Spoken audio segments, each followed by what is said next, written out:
to Tales from the Tap. My name is Frankie, and this is my co-host, Stan the Man. And we are so excited to talk about the pre-release episode for Edge of Eternities. Stan, I don't know about you, I've been excited about these spoilers, but when our guys post in the Discord, I don't think about it until we get to this, where I'm looking over each card for 4 hours. But after doing it, I was like, oh, I'm going to call it now. I think this set's going to be goated. I think it's going to be one of the goated limited sets of Magic. And I think it's going to have, I don't know if it's going to have crazy high impact for constructed, but sure. At least for limited, it looks like they're coming back to high synergy. And the cards just all look good. I was even in blue specifically, I was I don't know what card's my favorite. These all look really hot.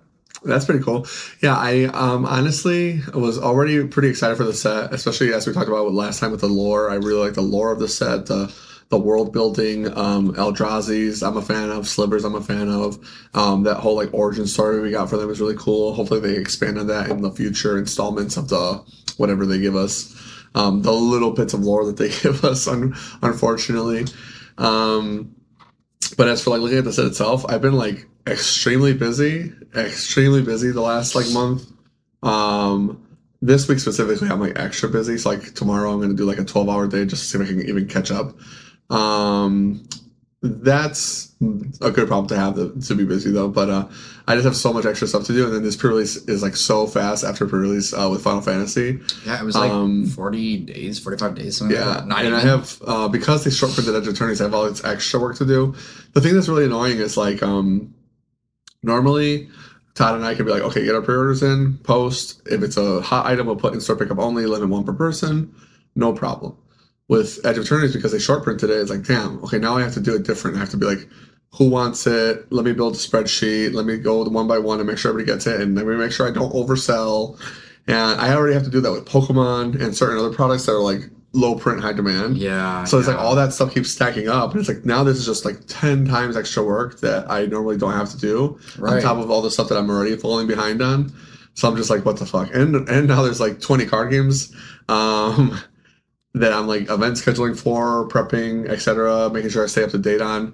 So if it was just Magic, I'd be oh, there's no problem. But unfortunately, because of that, I only got to see some of the Edge of Eternity cards, but I didn't really get to go deep into the woods. And I do think some of the cards that they spoiled were cool. I wanted to look. I usually getting to look more at them and be oh man, this card I'm excited for, or this card I think is busted, or I'm gonna for sure brew with this, And honestly, right now, after how long of a day it's been, I'm I can barely remember a single spoiler off the top of my head, at least. Yeah. Besides the mechanics themselves, I think are interesting. Well, I think that's a really good point that you brought up. That's not something that I thought about, because especially with the last month of what we've had with Final Fantasy, and this week was the first time I was able to draft it in paper, which is never happened to me for a set before. You do it a bunch of times online, but I didn't like playing Final Fantasy just online. I want to do it in person too. So I got bored of doing it online after a few weeks, because I was I want to actually play with my hands. And it's so unfortunate because to what you said, you think Edge of Eternities is going to be another goated limited set, which is possible because for all the shit we give WotC, the limited design for actual just draft and sealed has been really good. In the last couple of years, I'd say have been some of the best years of limited, even with a couple outlier sets not being that amazing. Yeah, we're not doing core sets anymore, baby. No more core drafting. Right, and oh god, yeah, do not take me back. But even foundations, even though you didn't appreciate it that much, a lot of people coming into the store oh, I love foundations. I'd love to keep when we didn't have any Final Fantasy this past 2 months, people would be oh, we could draft foundations or Bloomburrow, and we didn't have Dustborn or Tarkir for a while too. So it was people were happy to draft foundations or Chaos or whatever, but Final Fantasy specifically, everybody just it's so fun. I wish there was more product. WotC kind of fucked up not printing enough or making a restock available to everybody. Because they told us play boosters are going to be readily available. If I knew it was going to be this, I would have ordered 200 boxes, and I only ordered maybe 120 because they told us these are going to be available. You will not run out, we promise. And I think after I got my second restock, I ended up going through 150 boxes in a couple weeks. And that includes like the flashback pre-release that I promised everybody. Like, I promise we'll do this flashback pre-release. That event alone had so many people here. We went through like 10, 11 cases, not boxes, for the one event. So it was like, Jesus Christ. Well, yeah, and where I was going to go too is I just also didn't think about how you have to, as a store owner, now reprioritize like what you're putting where, and like, I need to save stock look like crap. I need to save these for draft, and I need to, I'm going to sell these many to people that like want to actually just like buy whole boxes, right. And like, oh my god, and yeah, I know, it's a nightmare logistically, and I know that every card game is like that here, other than Magic, and so now that Magic is like becoming that way, at least in this season, is like, I don't envy you. Yeah, it's a lot of work, and I insist on doing it like my way. I'm very like nitpicky, so like people are like, why don't you hire somebody? I'm like, no, I'm gonna just do it. It's fine. Your way? No, yeah. I never does. Right, exactly. My way, that's it. I'm very micromanagey, and so like everybody keeps going, you should just hire somebody. I'm like, well, first, that's expensive, and second, I can get the work done now to make the store even better. Like, the more money we're saving now, the more improvements I can do for the store, which is how like my mental is right now. I'm like, well, every dollar I save is another dollar I can spend on the store or the community, or growing our allocation so we can actually fucking have product. So like that's kind of where my head's at right now. Whenever people are like, you should hire somebody, I'm like, yeah, in theory I could, but then I have less money to invest in the store.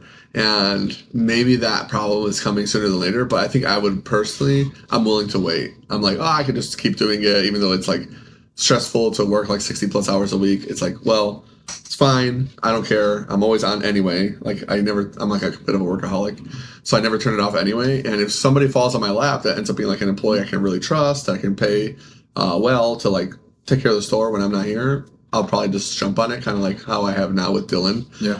Dylan is such an amazing employee. I know he doesn't watch, but he is such an amazing employee. So because he doesn't watch, I'll glaze him. For sure. I try not to tell people when they're doing great that they're super amazing, because sometimes it makes you complacent. But I do like make sure to reward him. Like for example, like this set, he wanted a collector box and some of the commander decks. I was like, just have them. They're yours. Because like it's the least we can do for like give him a little bonus for how hard he works. And he's in college, so like he's really meticulous and he cares about the store as well. So the fact that he'll go out of his way and make sure all my collections are in, he can handle trade-ins, I can trust him to never steal from me, and if I'm not here, he can usually audible to a good decision or talk a customer into being like, well, can you just wait until Stan gets here, blah blah blah. Yeah, I feel that, especially with like me picking up hours at the store over the past few months. Like he is like not only so meticulous, but just knows everything that goes into those cases. He knows the whole process. If he wasn't going to school for engineering, I'd be like, hey man, you want to be the manager? Like I would just pay him like a real salary. Yeah, but it's just his like summer job basically for him to like pay through school. Yeah, he's so good. I wish that I could like know the things that he knows, and I know that he's been doing it for like way longer. But like he can be like, oh yeah, hey, I'm having trouble finding this weird set. Can you help me? And he goes, it's this row in this section, like not even looking. And I'm like, wow, man. Yeah, he's goated for sure. And so like when I compare people to Dylan, I told you before, people come in and talk, oh, I would love to work here. I'm like, no, first of all, no, you don't. You do not want to love to work here. I promise you, because this is actually a job. It's not a game store when you're working. Yeah. And like people come in all the time like, oh, I'd love to work here. Why? What would you love to do? You really want to mop my floors? You really want to like clean the bathrooms? That's super exciting to you? No, because it's a bathroom at a game store. I get you know it. What I mean? I get it a little bit though, only in the sense of like, look, because you have me do a lot of that, right? You have me like clean the bathrooms and clean the toilets and sort cards, and trust me, sorting cards like hurts my brain, but it's more because of like I care about you guys and I care about like the community that we have. That's why I'm like. I was proud when I cleaned those bathroom floors, and they were ruined like 2 days later. But I was like, well, now those are spotless, and I did it, and it's only because like I love it here. Yep. Trust me, I'm not like, oh my gosh, I'm so craving to sort cards all the time. Well, yeah, now you see why I'm so anal about it, because like when people come in and then I do like the pre-release thing where I'm like, okay, remember the strong soldiers aim in the bowl, and everybody's like, ha ha ha, and it's like, seriously, one of you fucks keeps pissing on the floor. I know, and then the bathroom gross. doesn't get gross because I call it out. and now they're all embarrassed. And I'm like, for the 90% of you that are human, I will call out the fucking 10% of freaks that are ruining it for everybody. I just don't understand how there's always so much toilet paper on the floor. Like, how do you get it all over the floor? Exactly. That's what I don't get. So if you call them out, then they're just like, oh, damn, shit, they noticed. They noticed that I just like, go to the bathroom. It's just crazy to me because like I'm so like nitpicky about that kind of thing. Even like at home, I'm like, I don't want there to be stuff everywhere. I don't want like piss on the floor. Like why? Just aim in the bowl. It's not that fucking hard. Like if you're little, a little bit like, oh, my belly's bigger than where I can see area, just lean forward. One of those situations. But like. It's just crazy. This opener is taking a turn. It's just crazy. I'm crashing the fuck. I promise Frank a crash out. Listen, if some people also take a fucking shower, do not show up here in fucking like sweatpants with no underwear. Okay, it's so funny that you say that because we did just do the Chupacabra RCQ this past weekend, God. And I just went there because I wanted to like help out some friends. Yep. Yeah. Like I wasn't looking to win at all. Right. I mean, you already called. Yeah. And holy cow, you opened the door, BO. Like the whole store, and you're like, oh man, like I've been in some stores where it's bad, but like this, it's a new level there. Yeah, that's another reason why I don't want to do carpets. It's so much easier to clean the floor and mop and like have a really good smell, but carpet just sucks up all that nastiness. Oh, dude, it's so gross. And like people don't care, which is unfortunate, but people just don't care. Well, that's why when I moved in my last house, we had carpet all upstairs, and before I moved in, rip it all out. Yeah. Put down vinyl, really easy to clean, especially with pets. Yeah, I'm excited to get the laminate flooring with like the harder like protection layer and stuff. But yeah, carpet's just so gross, and like the nature of retail is, unfortunately, at the end of the day, I'm just a shop. It's like when you go to Walmart, nobody fucking cares. They'll step in a mud pile and then go somebody else's job. Right. Yeah. And that just happens to be me here. So like I'll be like, oh, I really want to make sure everything's clean. Sometimes I'll even be like, oh, I need help. Winter, you want to make some money? Because she's way better at cleaning than I am. Like if I talk shit about cleaning, she'll talk shit about me. Like your cleaning's ass. I'm like, yeah, compared to yours, it is. Excuse me, for sure. But yeah, anyways, not to tension too much on people being dirty. And me being a freaking clean freak. To get back to Edge of Eternities. At least I know Jeremy. Oh yeah, true, very true. I know that you haven't looked at the spoilers too much, but what is like one card that you're like, man, I'm jazzed for this? We did get the cycle, or I guess now that you mention it, remember we talked about the land cycle from Urza Saga with Tolarian Academy and stuff? Yeah. We never did we ever figure out what the red and the black one were? Because I don't remember, or if they even exist. I'm sorry, from which cycle? From the cycle, like Gaia's Cradle, Tolarian Academy, Sarah's Sanctum. Oh, the red one? No, I have no idea. Yeah, I have no idea. But I was looking at the spaceships, like, oh, maybe the spaceships will tell me what the ability was, because they made a Tolarian Academy spaceship, and I believe Sarah's Sanctum and Gaia's Cradle as well, if I'm not mistaken. The black one. Oh, you're talking about the planets? Are they planets? I thought they were. They're called like planets. Oh, you're right. They're planet stations. Yeah, you station the land. Right. Yeah, the black one is like you can pay 1 and a black, tap, and like sacrifice a creature to draw a card, and like you pay 2 life. That's the black one. Oh, so it's like I'm gonna look up the red one right now. Sure. Yeah. So that cycle I think is really cool because it's such a. Honestly, pretty weak because you have to station them. Ooh, yeah. So it's pay 1 black, tap, pay 2 life, sack a creature, draw cards equal to its power in black. And red is sack a land, created 2/2 robot artifact creature token with this is weird. It's worded so weird. Create a 2/2 colorless robot artifact creature token. Then creatures you control get +1/0 and haste until end of turn. That's pretty cool. And they all station from 12 to activate? Yeah. Yeah, that's the biggest issue. The thing is, though, because stationing them is so much more powerful than crew, because, like when you overcrew, you get no value, right? But crewing is obviously a little bit easier with, like, crew 1 or crew 2, stuff like that. Yeah. Like, one of the reasons Smallish Copter was such a broken card was crew 1, and you had, like, Thraben Inspector or Toolcraft Exemplar or whatever. Right. You didn't even need the pilots. Right. And then, like, Heart of Kron, free crewing with Planeswalkers, those kind of abusing effects. But they were designed with the fact that, like, you have to do it every turn. Where, like, once a station is fully manned, you don't theoretically have to give them any more charge counters. Although you could if you want to do some broken, quirky EDH stuff. I didn't see if the set had any weird like bonuses for doing charge counters or like surge node, kind of moving them around things. But like if I have a 6/6 and we're like in a gummed up board state, I could like take a turn where like I'll chump like my 6 power onto like and get 6 charge counters, and that's pretty strong if you can like turn them on that quickly. Just through the fact that you have so much more of a board. It's just like Gaia's Cradle wants to do its broken stuff as fast as possible before you're getting field nuked, right? Yeah. So, like, I just don't know how good that charging of that land is going to be, or if you just play it as, like, a one-of, and you're just like, hope it gets there if it gets their backup plan. I just don't know that Third Academy and Gaia's Cradle, or even Serra Sanctum, if the white one is Serra Sanctum, I didn't check, make mana for enchantments. Oh. I'm not need to look it up, but if it is that, that one would probably be the most ability to be broken, because enchantments kind of tend to go late game better because there's not really field nuke for enchantments, you know? Yeah. Farewell's not in the format. It's create a token that's a copy of target artifact or enchantment you control, except it's legendary. Oh, okay. So none of them are the Cradle or Tolarian Academy besides those two. That's kind of interesting. Or is that a different cycle? I think that's a different cycle. It might be. I have no idea. All I remember is like seeing maybe there are commander cards. I would be pissed if they're commander cards. I'm so annoyed with like sometimes I'll see a card and get so baited. Like this card is awesome. Like I did with from Kamigawa, that one drop. So yes, I know what you're talking about. That card got me so hard. I was like, this is fucking broken. Like Modern is cooked. And then it's like, oh, it's commander only. Okay, well, whatever. Well, man. whatever. No, you got it in Legacy. Yeah, but it's not good. Right. People tried it, but yeah, no, those kind of things are cool. I really like spacecrafts. I really like the station mechanic.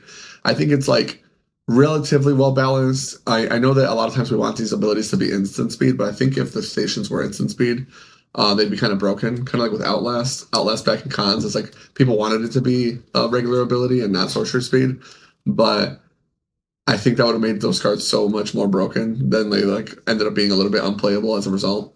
Yeah, I'm just worried that they will be. Yeah, I think specifically for the lands, I wish they were instant speed because 12 is so high. Like, if 12 wasn't, like, that big, I'd be like, oh my gosh, this is amazing. Well, a lot of spacecrafts are, like, what, 15, 20, like 12 for one ability, 20 for another? Some of the, like, really big ones. Yeah. Like, the multicolor, like, legendary one. Like, yeah, like, that one's huge. But some of the other ones are like I think around 5 to 8. Yeah. I think maybe 8, the saga creatures go ham with them. I think 8 is a good number. Ooh, that's true. Because I was noticing the saga creatures and the spacecrafts kind of have good synergy in that regard. But like I said, I haven't had a ton of time to like cook with it or really dig deep. But like when you summon like a pretty shitty creature, but it also has that ability to attach to it. All right. Well, I don't really want to block with my guy that's about to trigger another ability, so I'll sink its power into my station. Not the worst. Yeah, I think that's going to be specifically for the limited format. I think like the spacecraft stuff is going to be so good, especially with warp, where you like warp in a dude. It's not you can't do anything because you're going to block. You're like, I'll just sink it into the station. And then, that's like, true too. That's the warp ability. Yeah, that's where it's cracked. I think it's slow for constructed. It is definitely slow, but I forgot about warp. I wanted to talk about that. Yeah, I think like warp makes it so cool, and I think it's going to be awesome and limited. It just has to be for some of the artifacts, like the one that gives like an anthem. I think that one will be like, oh, this could be playable. I think the 3 that I think could make constructed playability. Yeah, I forgot about warp, to be honest. I really like warp. Yeah, warp will that make one those guy cool. that was like super Whirler Virtuoso coded is so cool. I love the way they designed it, and it kind of goes crazy with Simulacrum Synthesizer too, which is so cool.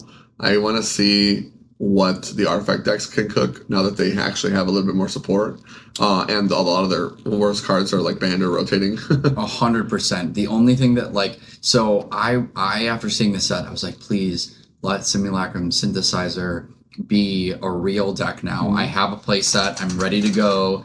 The only thing that scares me is like if it like rises in play and then like control decks are like main board Ultima, because that card just blows you to pieces. Yeah. Because it's like you can't rebuild. You lose your artifacts and your board. Wasn't it spacecrafts and creatures? I thought, not artifacts. Ultima is artifacts and creatures. Oh, is it? I thought it was spacecrafts. Oh man. That's the other one. That's the new Exile. one. It's Exile Ultima creatures. is artifacts and creatures. Got it. And it's end the turn. So that's probably fine because the temporary lockdown we got is in artifacts. So like that's kind of a big deal, I think, for the artifacts. So good. And then Suplex exists. It almost feels like Final Fantasy gave us the tools to deal with what Edge of Eternities is cooking.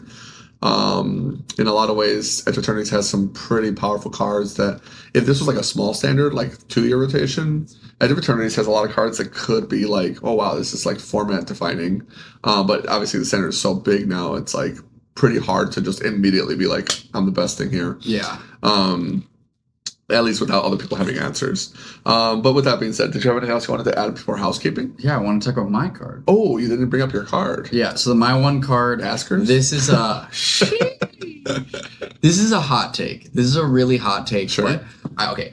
Preface. Someone this week posted an article about like why Dimir midrange is going to be playable in standard after this. Sure. And like a lot of their takes were like absolute copium. Okay. Like just like just sucking down copium. It was awful. It was like it's that new like card from Tarkir that's like target player sacrifices a creature and then exile their graveyard. Oh, sure. You're like that. Strategic Betrayal. Yes. Strategic Betrayal can replace Anoint with Affliction. And I was like, no, it absolutely can't. And I like Strategic Betrayal. It's not Anoint. No, it's sorcery speed. If they have more than one creature, it sucks. And like if it's not on turn 2, it's way different. Right.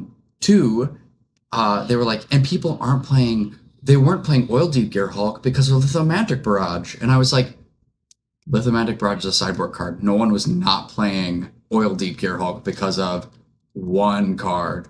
And like it was just like a handful of cards that I was like, we can do this now. And I was like, no. Oil Deep Gear Hulk. This guy hit you with it's good in Pixie. Yeah, and like they're like, and Shoot the Sheriff. We've got that. Well, Shoot the Sheriff is fine, I think. It's Bitter Triumph, additionally. I think Bitter Triumph is for real, but like right in the mirror matchup, you can't hit Siren Pirate. Azure Beastbinder, if they're replacing Fairy Mastermind with that card, that's also a rogue. You can't hit Hired Claw, which is like going to be the new best red aggro card. Like all the lizards are mercenaries. Right. Like there is a lot of cards it doesn't hit, so I think that will be annoying. That's a good point. Anyway. It's like when Go for the Throw was trying to hit. And then everybody's like, artifact. Yeah. So this card I saw and was like, this could actually be a real replacement, at least for the early game. It's a common. Are you talking about the Heartfire Hero Killer? No, it's called Depressurize. It's 1 and a black. Target creature gets -3/0. Yeah, the Heartfire Hero Killer. Yeah. Then if this creature's power is 0 or less, destroy it. I know. I was like, many. Will and I were like, man, they designed a card straight up for Heartfire Hero and then banned them, motherfucker. Yeah. Well, like even like I do like it though. -3 power. I was just thinking, I was like, okay, Preacher of the Schism is gone. Like, if they don't map Sentinel the Nameless City, you kill that. Yeah. Like, there's so many cards. There are a lot of creatures that have low power compared to toughness. That's true. I was like... And on top of that, it's just a good combat trick. Like, you could win a Death Touch war. Cecil is already kind of doing that with, like, the black aggro decks. Yeah. And it's in those colors. So, like, if you attack with all Death Touchers... and they decide to like block, like now your Shieldred kills theirs or whatever, something like that. Yeah, and it's instant speed, so I was like, hey, I mean, I think this hits a lot of slots for me. Yeah, it's I think it could cook. No, for sure. I definitely agree. Especially as long as you have like Death Touch to support it, for like all the black decks having a ton of Death Touch creatures. Like if the guy's a 0/5, or like a 1/5 after the fell or whatever it's called. Depressurize, yeah. They're not going to die, but if you can Death Touch them and still live, it's good value. Oh, yeah. Plus, like, I think you're right. There's a lot of creatures that have 3 or less power that just insta-die to it, and it's instant speed, right? Instant speed. Right, so that's kind of what matters. It's definitely a good card for sure. I also like a lot of, like, the whole, like, besides, like, Tifa and Snakeskin Veil, stuff, most of the decks that were like, oh, I'm just going to be pumping and protecting my guy, like the shore up effects, all that stuff's like gone or not really that playable after they ban Monstrous Rage. So like, that's kind of good too, that nobody's going to like surprise you with their own combat trick. Right. And like, Titanic Growth, your card sucks. Except for the Tifa deck. Every other deck is... Right, Tifa's still going to be able to do that if they want to, and Snakeskin Veil's still a hell of a card. But there is no other deck as of right now. Correct. At least right now, I think that's fine. I think it'll just be rough if like you start playing against artifact decks nonstop, and they're all just like, yeah, every guy I have is a 4/4, and they're gonna get bigger. Oh yeah, I was like, all the constructs are 9/9s. Yeah. You can hit Yuna though. Yuna's a 3/5. That's true. You could kill Yuna with it, but doesn't she give herself ward? Only on your turn. Or only on my turn. If I'm like playing Yuna, it's on my turn. I have ward. On your turn. So yeah, sorcery speed might not be bad. Or just pay 4. A lot of these guys that we're talking about still die to shoot the sheriff, or Bitter Triumph is the discard one. Mm-hmm. Bitter Triumph, I think, is going to be really good too. I think Reanimator is definitely going to be like a deck that's just like around Zombify Bitter Triumph. It's just going to be like good. You know, like why wouldn't you play them if you're playing black? I feel like the reanimation packages are starting to get better, and we're getting better things to reanimate. I don't know why. Actually, Julian was talking about this. He feels like the Yuna deck should move to playing black. Mm. So then you could play Overlord of the Baelmerks, and then also as like a kill effect, play Bitter Triumph. Yeah. And then be like, cool, I'm going to pitch my Bahamut. Yuna reanimate Bahamut. Yep. Yeah. I'm not surprised. I'm surprised they're not doing it already. Like, I don't think the graveyard hate warrants anything. Like, there's not really enough graveyard hate for me to be like, I don't want to play graveyard deck. I think it's the mana base. I feel like once the shocks come in, it's like, oh, now we can support. Well, yeah, because Yuna's Celestia, right? The Yuna deck is currently Naya. Well, but she is green-white. Yes, she is green-white. And so, like, if you wanted to, like, just straight up change red for black, then it's... you can't get rid of it. I mean, you could, but I think that Overlord of the Boiler Villages being, like, Lightning Helix, like a Lightning Helix effect is, like, correct. Yeah, but you could splash him and not have to play red mana, theoretically, but you need Celestia for the Yuna. Yeah. And so, like, white, green, black puts you in Abzan, and we're getting... yeah, we're not getting Temple Garden. Oh, no, we are getting Temple Garden, I'm pretty sure. Are we? I think we're getting... I know we're getting Godless Shrine, and I know that we're getting Stomping Ground. Godless Shrine is big. I don't think we are getting Stomping Ground. I think we're getting Sacred Foundry. We're getting Watery Grave, Stomping Ground, Godless Shrine, Sacred Foundry, and Breeding Pool. See, there you go. So, like, between Orzhov and, like, the green-red one, like, ground. There's, like, your 4-color mana base right there for Yuna. And did you say Starting Town already? No, but because Starting Town too. We keep talking about it. It's like Starting Town is just Starting Town. Correct. Just so good. Yeah. And we still have Skrylands, theoretically, if people want to do that. Surveil? And the Verges and Surveil lands. Yeah. Well, Skrylands aren't rotating, right? I thought they were in Core Set Foundation. Oh, I guess we do have Skrylands. I think you'd rather Surveil in Yuna, so that is a good point. For sure. Yeah. And if you're going to Surveil in Shock, it might as well play with Verges. And the land types. Or, like, I don't know why just none of the decks are playing Overlord of the Hauntwoods. Hauntwoods also fixes you. Yeah, I keep seeing that. I want to do, like, Hauntwoods myself, and I'm like, a lot of decks aren't playing it. I'm like, just put Hauntwoods on 3. I mean, then you can Yuna on 5. Probably well, I really badly want to do like a landfall deck or like a lands matter deck, and Overlord of the Hauntwoods is just kind of there, making everything so good. We'll see. I really want it to get played again though, because the Boar Hat land token is really nice. It is. It's true. That card's hot, and that was a token where Todd. I was like, Todd, you could. Yeah, it looked really good. Okay, so that was actually pretty long small talk for what I expected to be like 2 minutes of small talk. Anyways, we're gonna get into some quick housekeeping before we get into the show. I didn't actually read any of the notes, so Frank's going to take me for a little ride as we look at everything. And for you guys at home, if you are patrons, which we're going to get into right now, you can actually see the cards now we talk about in the show notes. Thank you, so Stan. When no problem. When Frank posts the show notes, you can see you won't see the links anymore. You'll see the actual cards, which is kind of cool. And now we can read them to you more effectively on the show, especially for those that are listening and not watching. With that being said, housekeeping. We're going to start with Patreon as always. Patrons, you guys are the best. We appreciate you so much. Literally, thank you always. It really means a lot that you guys are willing to support. starting with the top tier, tapping furiously with Gaia's Cradle. That's my favorite, by the way. Thank you. I was proud of these names. Nathaniel Lee and Christian Paz, as always. I think Paz has been with us for like over a year now, too, which is so crazy. Long. He is like the strongest holder. For sure. Appreciate you both. And then next tier would be Kiki Jiki, tap and ruin your opponent's life. Shout outs to Jack. In this tier, we got Mike Paulini, Jose Gonzalez, Josh Dodson, Michael Collin, and Todd Sylvia.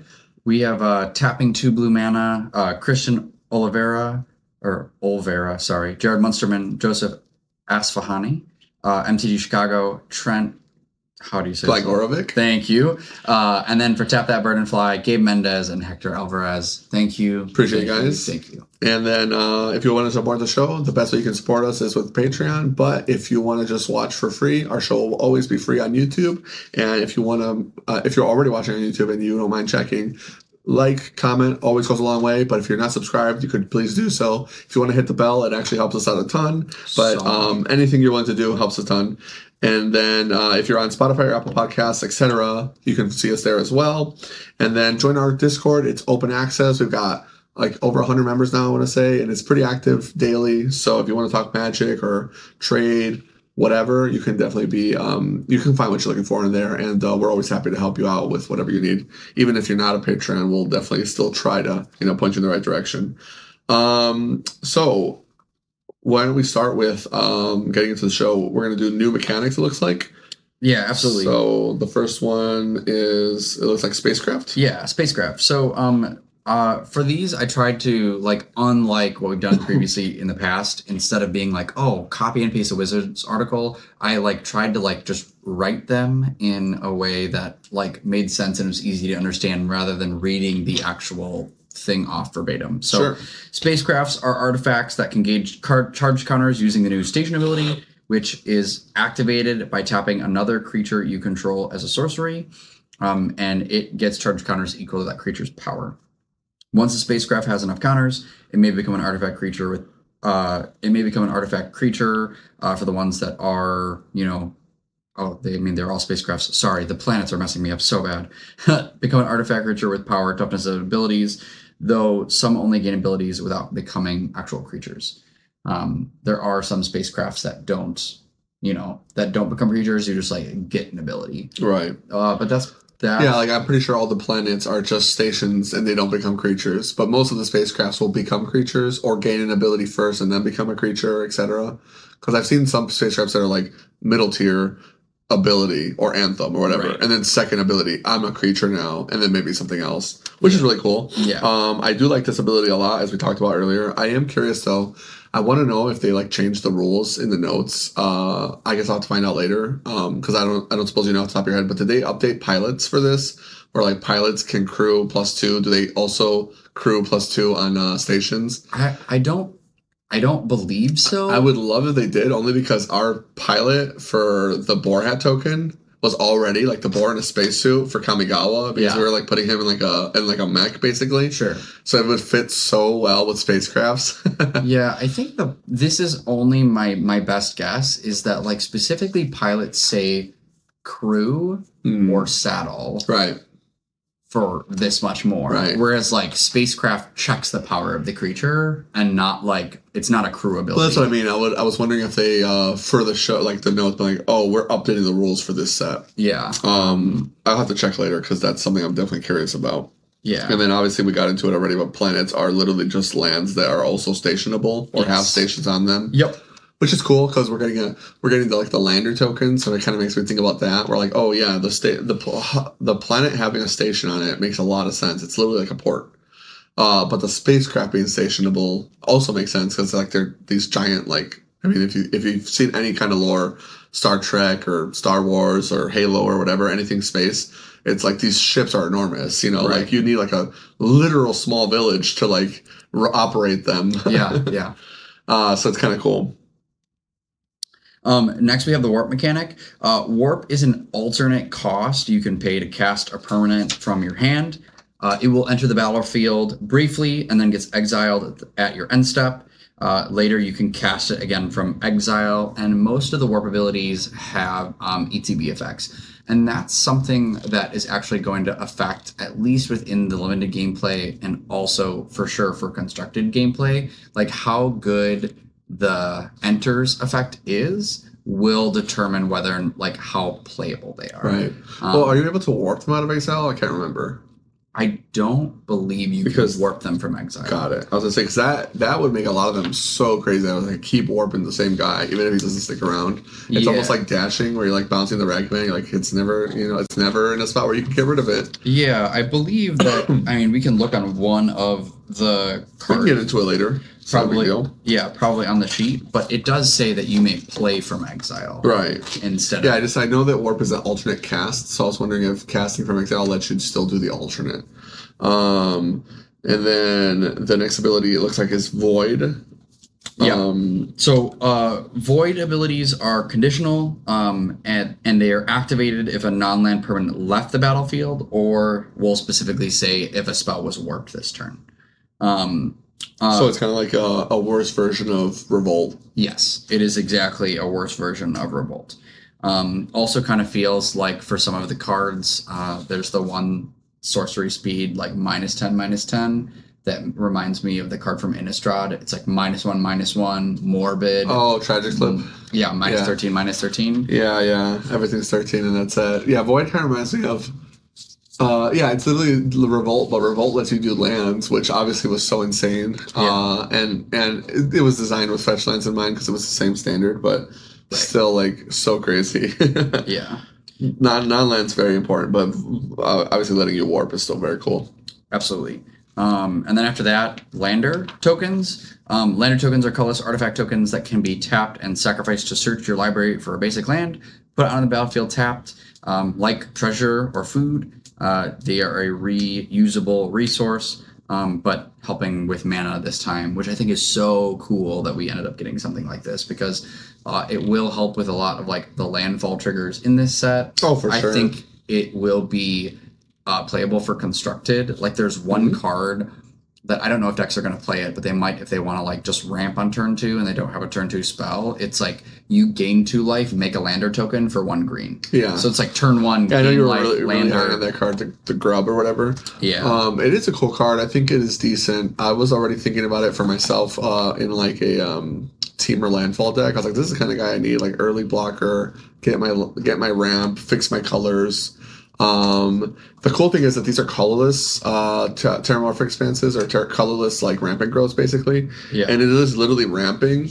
The name for the token is cool.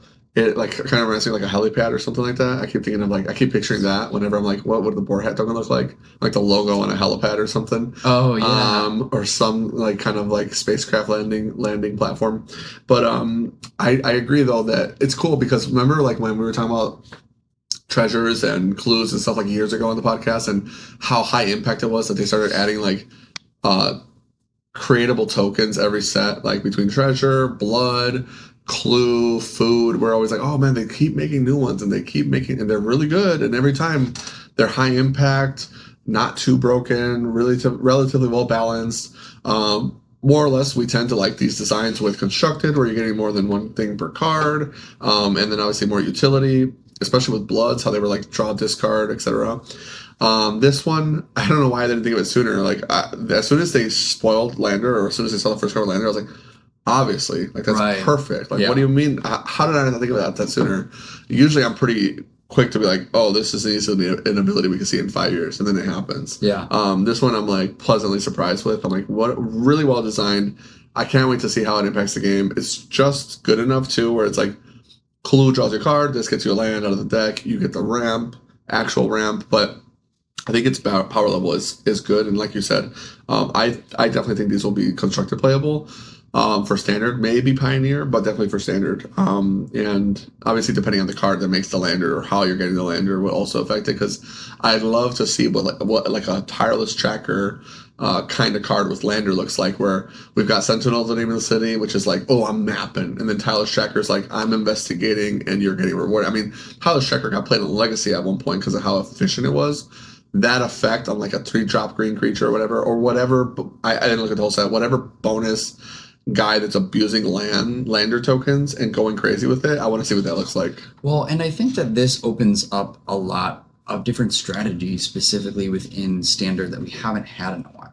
Like, I feel like Lander is great for some of these ramp decks that are like now in 3% of the meta in Standard. It also feels like Edge of Eternities for the first time is giving us like commons and uncommons that like could potentially go as a sacrifice deck.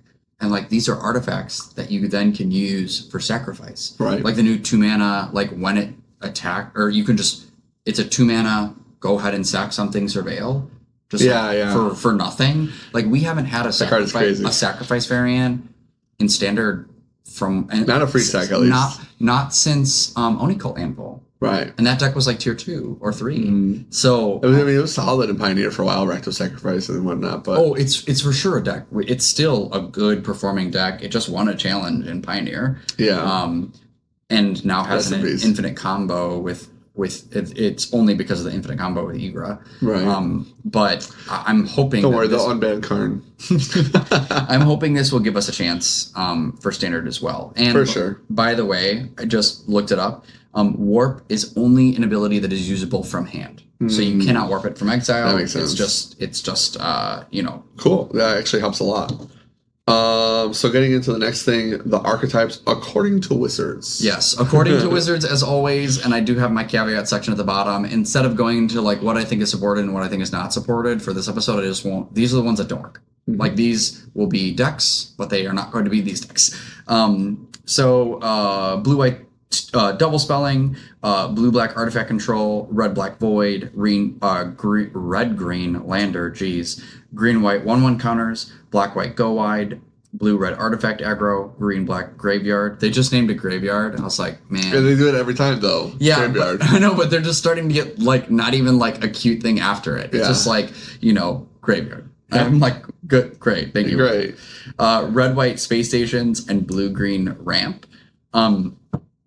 After like looking through all the cards and looking through all the spoilers, one thing that I'm pleasantly surprised about is like for the first time ever, I actually feel like the double spelling thing is really prominent in this set. Okay. There are so many cards that say like, oh, this, if you are going to be casting 2 spells, or if this is your second spell, this costs 1 less, or your second spell each turn costs 2 less. It's an uncommon in blue, but also because you have warp. So like when you can go, cool, warp this thing for cheap, cast something else, that's double spelling. So right. Warp helps that too. Yeah, I like the cost reducers a lot too. Warp, obviously, just going to get the job done as well. Yeah, I feel like Wizards tries to do this double spelling thing all the time, it's terrible. It's awful. This is not enough card draw. Yeah, and so I think that this is like the first time where I've like looked through cards and been like, wow, this is actually useful. For sure. Overall, like my take for the format is that we're coming back to high power and high synergy. Like I think that like these decks are going to be cooking, but it's in the way. And when we say high power, high synergy, I mean that like the cards together are greater than like the individual cards themselves. It's like because this card does this and this card does this and this card does this and this card does this, I can be cooking with commons and uncommons that may like blow you out with like some high powered rare that you have. It's like greater than the sum of their parts. I see. Is like what I think the set is going to be. So that's the high synergy, and the high power is that there still are individually powerful cards? Yes, it's that they're individually powerful, but I don't think that that's good enough to like get you to wins. It's like you have to like have a specific picking cards that like work with a specific game plan. Sure. In addition to like picking cards of power. Gotcha. That makes sense because Final Fantasy felt less synergistic. Yeah, and it was just like play big crazy but stuff. Fun, just so fun, good, so good. But not necessarily you didn't necessarily have to focus on the synergy as much because a lot of it kind of built itself. Yes, whereas like you can see a really powerful white card, but know, this white card is good for green-white counters, but like isn't good for my blue-white 2 spell stack. Right. And so you have to like recognize that and pick accordingly. Cool. The archetypes that just don't work, that like these I don't actually think are decks. I don't think red-white space stations is real. I don't think green black graveyard is real, and the main reason for that is like there's like 2 cards that reanimate in the whole deck, and like one of them's a rare. Yeah. It always feels like they do that. Well, and there's not really self-mill. Like Right. there is like one green black dude that I like asked Julian, like, hey, do you like this card? And it's like it's a green and a black. It enters, you mill 3, and then you can pay 5 to reanimate. Sure. But like the outside of that uncommon multicolored card, there isn't a lot of like self-mill to do the thing either. Sure. There is a lot of sacrifice. So you can reanimate because you're sacrificing your own things, but I don't think that that's super supported. And then I don't think black, white, go wide is a thing either. I don't think that there's enough token makers to be like, oh, I just, there's not the 4 mana, I make 3 dudes, or I make 2 dudes. We don't have Overlord of the, what? Yeah, we don't have that. For sure, okay. Based off of like what I'm seeing, I think the rest are supported really well. I think that they're going to be good to play. I think the colors look mostly balanced. The only color that I'm like kind of scared of is red. I think that red has powerful cards, but I think that it feels like it's torn in multiple directions. Like it doesn't know if it wants to be playing landfall or if it wants to be red black void, where you're like sacking permanents and losing permanents to then like give all of your cards extra abilities. I think those are its best home, but I feel like red's cards are more like pulled in multiple directions, whereas like the other colors have like these white cards do counters, these white cards do double spell, these blue cards do artifact control, Sure. these blue cards do aggro. Like they have a lot of support for multiple archetypes, where I feel like red is like thin on all of them. Oh, I see. So, but you don't mean you're scared of red as opposed to like you're scared for it? Like it might not. Yeah, I think red is going to be an awesome support color, but I don't think that you're going to have like my deck is mainly red. Okay. Cool. Before we get into like the limited stuff, I want to talk about like some cards that I feel like really hot from Edge of Eternities in Constructed. Okay, cool. So the next part, right? The first one is Lightstall Inquisitor. This is a 1 mana angel with vigilance, angel wizard. Yeah.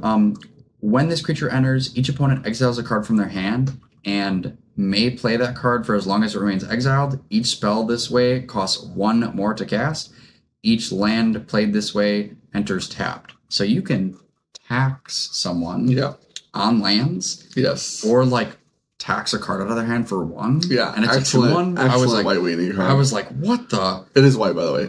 Excellent white weenie card. I was so sad this wasn't a human, or like more of like a card that's in like the supported archetypes, because like we're modern humans still a deck. This is the kind of card that could like, oh, finally, we got something like that. Well, even Elite Spellbinder, for example, was a card that was like so dominant.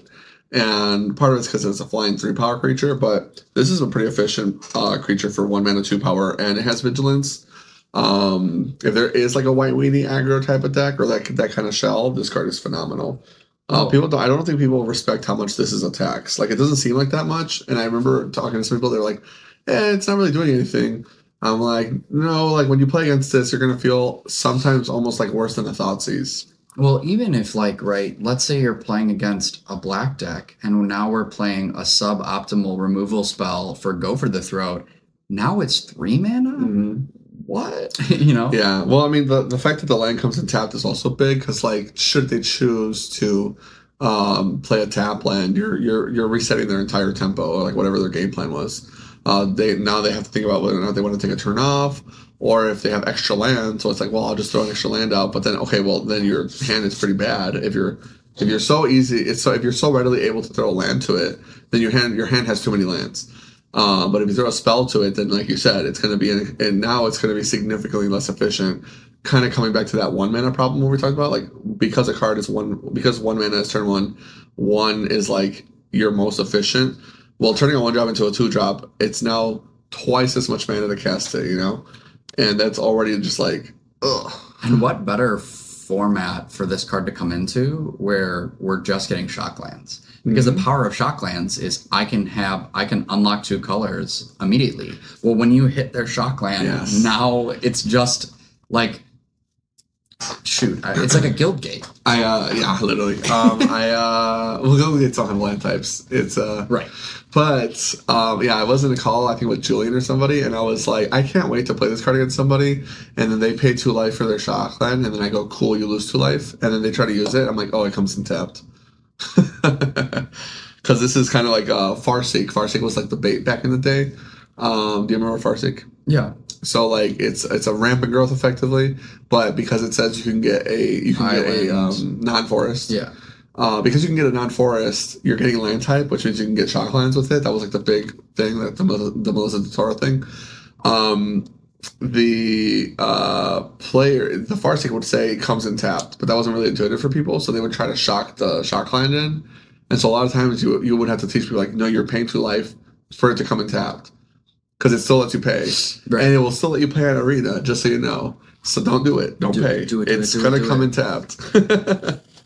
Oh, man. The next card is Hardlight Containment. Love this card. Yeah. Another 1-drop white spell. Yeah. Enchant artifact you control. When this aura enters, exile target creature an opponent controls until this aura leaves the battlefield. Enchanted permanent has Ward 1. The thing that I like about this is that if you have an artifact like, Pinnacle Starcage, where you already have like, cool, I board wiped, they play another thing, I enchant that's harder to target. But it gives you some flexibility along the lines of like, because it's an artifact, you could put this on your like nesting bot and then give that Ward 1 as well. So like you could put this on a creature or put this on, an artifact creature or on like a Pinnacle Starcage. And I think that versatility is more interesting in gameplay than like Chain to the Rex.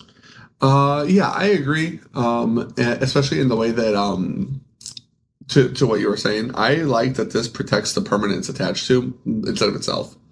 Because a lot of times it'll be like this kind of reminds me of like Shelter by Ghost. You're powering up your guy. Awesome. That's so cool. If we had a Boggles deck right now, it would go crazy. That would go crazy. Yeah, just like with the ability to have artifacts in it. But like, because like if you compare this to Chain of the Rocks, it means you're playing artifact lands, right? So like if you have a whatever you call it, Ancient Den, cool. I have my land has Ward 1 now, so instead of popping my artifact, you want to just pop my enchantment in theory. But if you put it on a creature or whatever, the temporary lockdown that we're going to get, that's an artifact. It's just harder to kill the spell, and so you're more incentivized if you are stuck on mana to like target the enchantment itself, and you don't get as punished, which I like with that design. It's definitely comparable to Chain to the Rocks, because like how easy is it to get planes in your white deck versus how, especially with like Sacred Foundries, which was what we had theoretically last time Chain to the Rocks was in Standard with Theros. I don't think it was in Theros Beyond Death, but in Theros, when we got it, it was like, oh, Sacred Foundry, this go hard, or any white shockland.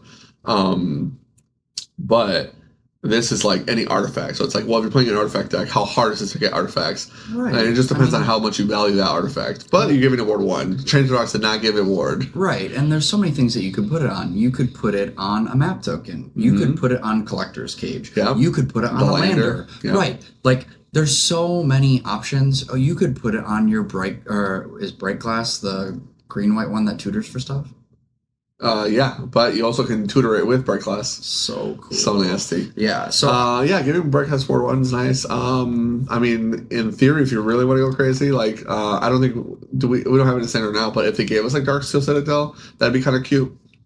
Onto a land, that's hot. Really hot. Well. Oh no, we're losing Mistress Foundry. I was going to say animate Mistress Foundry, put on a Mistress Foundry, then... when it loses artifact, I think it unenchants. Oh, bummer. I guess that's true. But anyway, point being, a lot of cool stuff you can do with it. Next, I don't think we need to talk about this card long. I think everyone knows about this. Pinnacle Starcage. Oh, this is it. I kept calling it Temporary Lockdown. Yeah, the new Temporary Lockdown, but it's an artifact. When this artifact enters, exile all artifacts and creatures with mana value 2 or less until this artifact leaves the battlefield. The additional really cool thing about it is that you can pay 6 white for each card exiled with this artifact. Put each card exiled with this artifact into its owner's graveyard, then create a 2/2 colorless robot artifact creature token for each card put into a graveyard. This way, sacrifices artifact. Not only is it a temp lockdown, you can sacrifice it later to like just make an army, which is amazing. And if you do want to play Simulacrum Synthesizer, you have the ability to wipe your opponent's board and then put your Simulacrum Synthesizer trigger on the stack after and be like board wipe and make a body. Yeah. And I think that that's hot. Yes, I think that this is going to be great for the artifact deck. I also like the fact that it has high synergy with the craft cards from Ixalan, because if you are kind of doing this like sort of deck where you're abusing the fact you have a ton of artifacts and trying to ramp mana that way, if you're going late game, because it's like an artifact control deck, which it effectively kind of is in a sense if you ignore the constructs, activating this card and sacrificing it puts it right where you want it to craft with something else later, and it already did its job. It's like not giving the guys back. You got rid of them when they mattered, putting them in the graveyard, and then it puts itself right in the graveyard, right where it needs to be for you to be like, craft with a whatever, boom, I braided net or something. Yeah. So cool. The next one was a Stelly Reclaimer. This is my favorite of the warp cards. 3 white, flying. When this creature enters, return target non-creature, non-land permanent card with mana value X or less from your graveyard to the battlefield, where X is the amount of mana spent to cast this creature. You bring back Starcage by warping this. Yeah. Oh, sorry, duh. And it has warp 2 and a white. So you could do this twice. Yeah. I just think that's bananas. Well, yeah, I definitely like this card a lot for pretty much any deck that's playing white. It doesn't even have to be artifacts, but it's just kind of scary. Yeah, I feel like if it hit creatures, it would be bananas. Well, yeah, if it hit creatures, it'd be fucking like, what's it called? The one that has protection from white in Commander that everybody plays. I can't remember now. It has Echo, I'm pretty sure. There's a white card that everybody plays, and it's like basically like pro black white thing comes in and it reanimates. Oh, okay. And like everybody fucking plays it in Commander, at least back in the day. Nowadays it's like more of a casual card. Yeah. It's no CEDH card, but this kind of like gives me those kind of vibes. Yeah.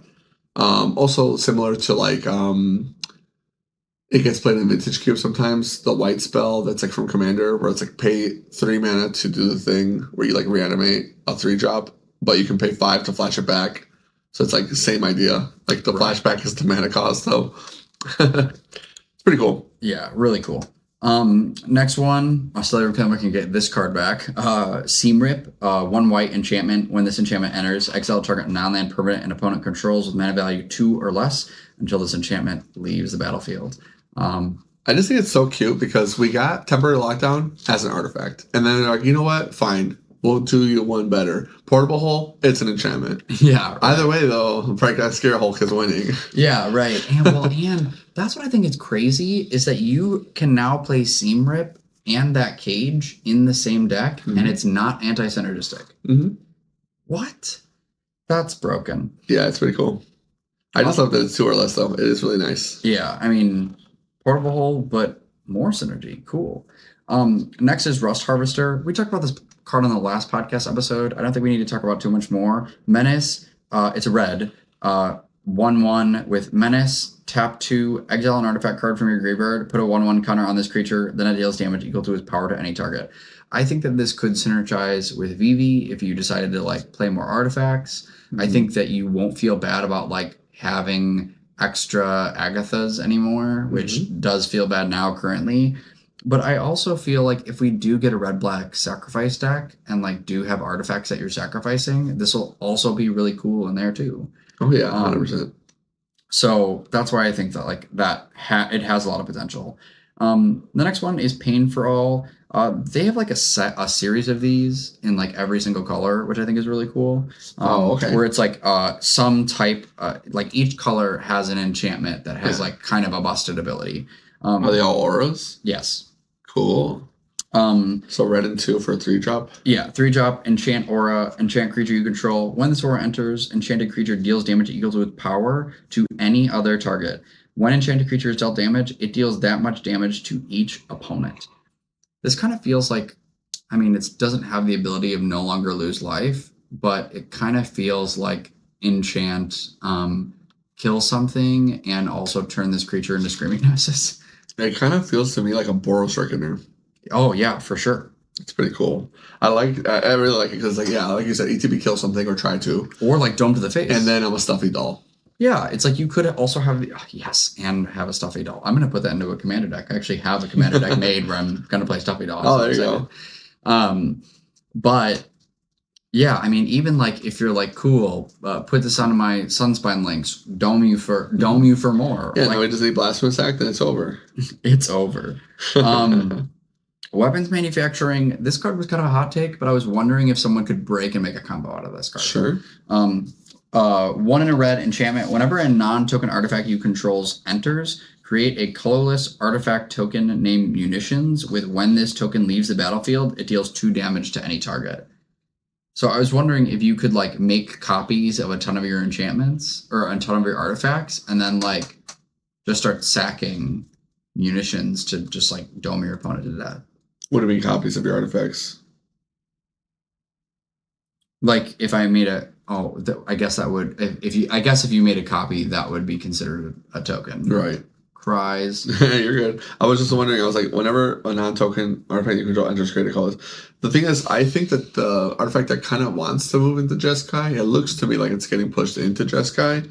So this kind of card could be played, but I just don't like that it's an enchantment in a deck that you want artifacts with. Right. So yeah, I agree. This could get crazy. Like this could be a deck that like is abusable. I'm just wondering if there's the support for it. Like this definitely needs help because like you want to play this with the new lockdown, right? You want to play this with Pinnacle Starcage, right? But you kind of also want to play it with like a bunch of like. I want this to be like an aggro deck. Like you want to play a bunch of one mana like Rust Harvester, right? And this guy go together. This guy likes Rust Harvester, and then you're playing as many cheap artifacts as possible, and then your way to get rid of them all is you play the Pinnacle, and you're like trigger. Right. So that could be crazy. I just don't know how well supported that is. Yeah. Or the alternative is you play this in a deck that can turn them into creatures, and then you're like block, bing, bing, bing, bing, bing. That could be cool. Yeah. I wish I had more time to like have looked at the whole set to know if this would be brewable. Yeah. Like, if I had read the whole set, I would be like, oh, there's a card that does this for sure. Or like had more time to look at the format. Yeah. I agree with you though. Interesting card. Good mention. The next one, I don't know where this card would have a home, but it feels cracked to me. Consult the star charts.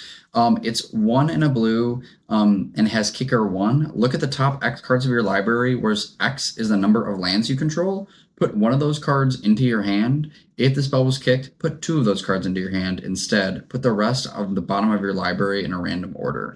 So this kind of feels like Pillage the Bog, but in 1 in a blue. It's Pillage the Deluge. Yeah. It's Memory Bog. Right. Memory Bog. And, you know.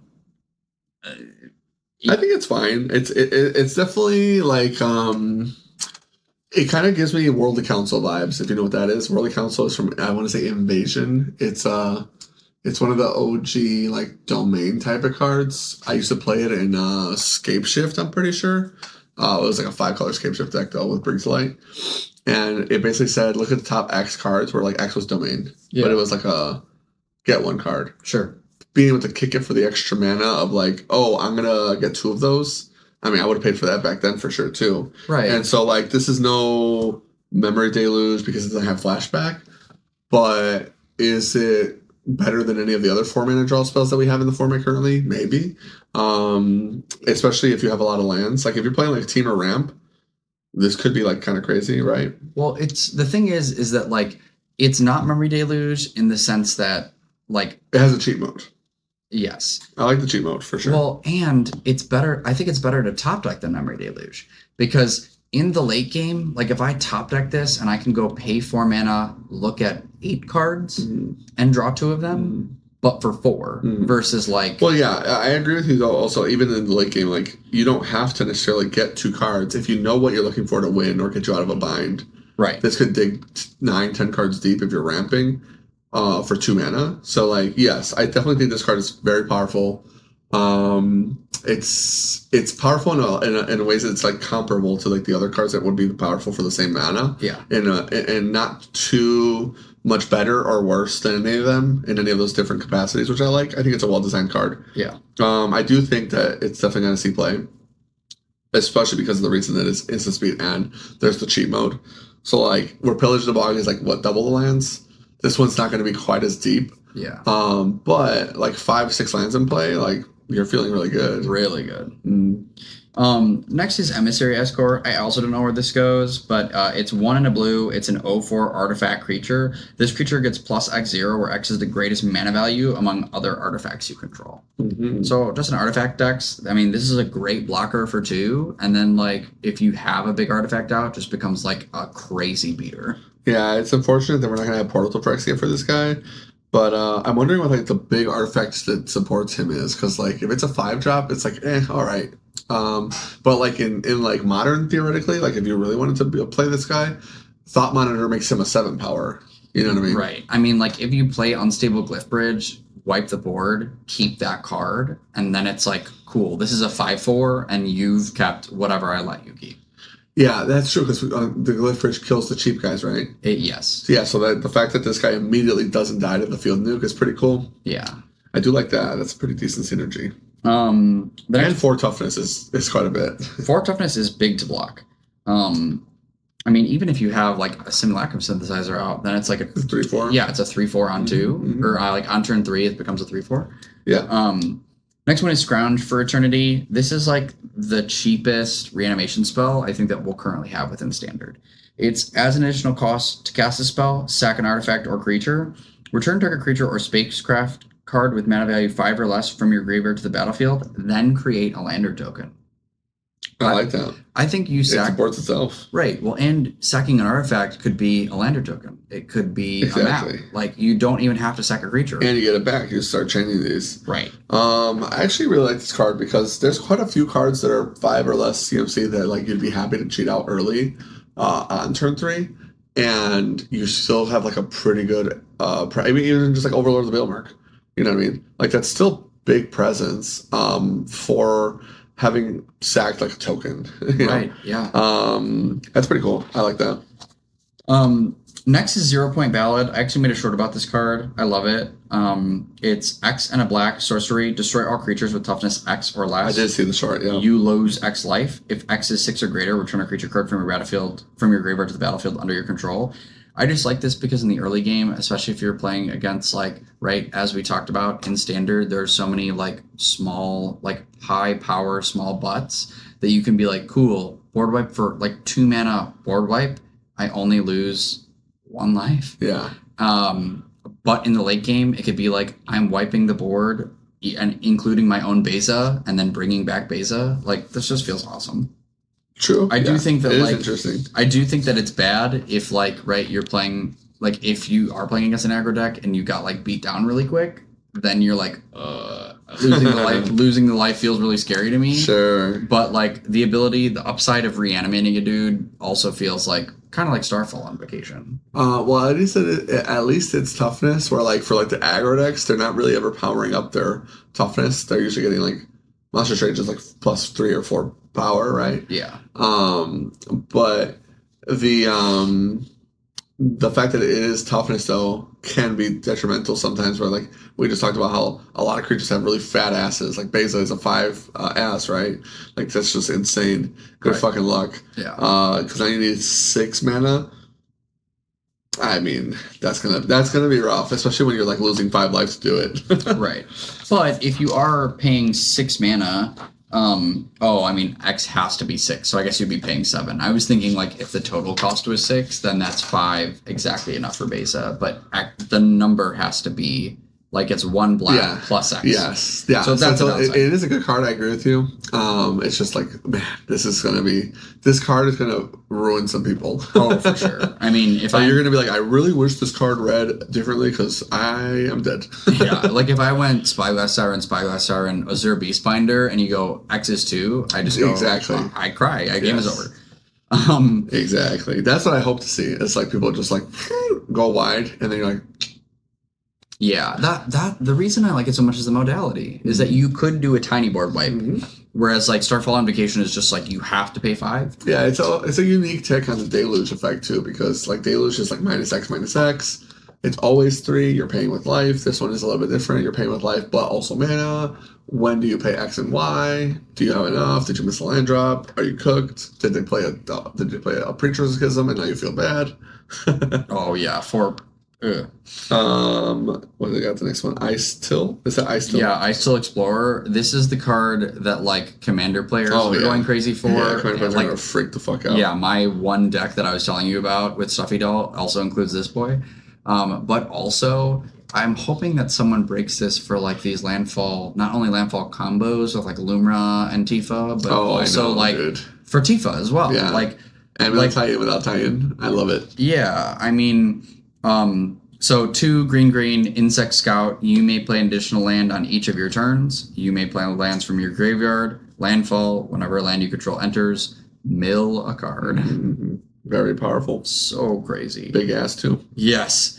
The next card is Edge Rover. Rest in peace. This is the one that Frank's been edging over. Yeah. I'll give you that one. That was good. Rest in peace to your mid-range. Edge Rover, 1 green, reach. When this creature dies, each player creates a lander token, and it's a 2/2. So reach, 2/2 for 1 in green. Yeah, really good blocker. Also makes a lander. Gosh, this guy's crazy. The stats on this, we talked about it. I definitely like the card. It's a terrific blocker. 1-drop power. Last one for our constructed, that potential constructed. All these, like, I don't know if they're all playable, but I just think they have potential. Sure. Sir Vandam Sunstar Exemplar, 1 white, 1 black, legendary creature, human knight with vigilance and menace. Whenever another creature you control dies or is put into exile, put a 1/1 counter on Sir Vandam and you gain 1 life. When Sir Vandam dies or is put into exile while its power is 4 or greater, destroy up to 1 target non-land permanent. I think this is crazy. I think that if there's any sacrifice variant at all, you just like this in 2 sacrifices is now having the ability to also kill something upon death. Yeah. And it gains 2 life. I think this is nuts. I think also like that one cool black enchantment that says like whenever you sacrifice a creature, your opponent has to sacrifice a creature. You're talking about like Grave Pact? No, the new. There's a standard one. They printed a new one in this set. Oh wow! I was gonna say because like usually in Commander, like people do Grave Pact or Dictative Erebos. It's like I lost a guy, you gotta lose a guy. Yeah. So this new card is called Sathera the Super Void, and it's 2 black legendary enchantment. Whenever a creature you control dies, each opponent chooses a creature they control and exiles it. At the beginning of your end step, if a player controls no creatures, sacrifice Sathera, then put a creature card exiled with it onto the battlefield under your control with 2 additional counters on it. Oh, that's really cool. That's a pretty interesting take on Grave Pact / like it almost kind of reminds me of the card I used to play in Pauper. What's it called? Pestilence. Where Pestilence is like, oh, no creatures in play? Sack me. So like a lot of times you'd activate the ability of it on the end step. So you could go to your turn and then play a creature. Yeah. Well, and black-white over the past like handful of sets, like we've got Bartolome. They printed one in Final Fantasy. There are so many like 2-drop, 1 white and 1 black card that like when you do sacrifice a thing, they have the ability to sacrifice themselves. We just have had like a few pieces that haven't had enough synergy together for a long time. But like what I like about Sir Vandam is not just it also is a kill spell when you get to 4 power, but it also gains you life. And that I think is big game. That's true. It actually has kind of insane synergy in the black-white, like the Orzhov, like Aristocrats deck that's been like running around Standard for a little bit. Like never quite tier 1, but like always just decent. Where you have like Amalia, Starscape Cleric, all these like this card's legal with Amalia. Exactly.